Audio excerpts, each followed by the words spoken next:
Ну а лёкминские школьники пошли немного другим путем. Решить проблемы поселков они попытались с помощью кейс-чемпионата. Это когда командам дают задачи, основанные на реальных ситуациях. Подробности необычного турнира расскажет Елена Фаст. Когда современную молодежь порой упрекают без инициативности, сразу хочется оспорить: неправда. Как и всегда, молодые готовы выплеснуть свою кипучую энергию, а вот правильно направить ее – это задача наша.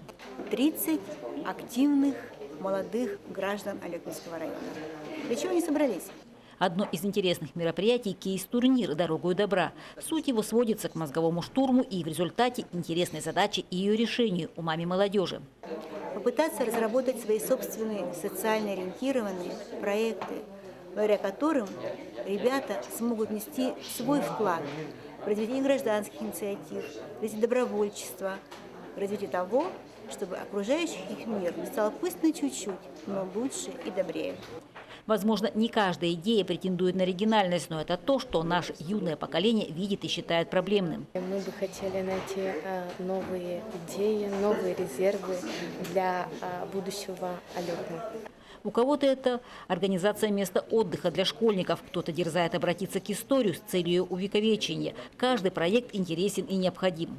У нас проект называется «Детская площадка». Мы пока наши сообщники пишут, мы здесь рисуем. Мы хотим занять чем-то молодежь, то есть чтобы они саморазвивались, чтобы делали что-то полезное для города.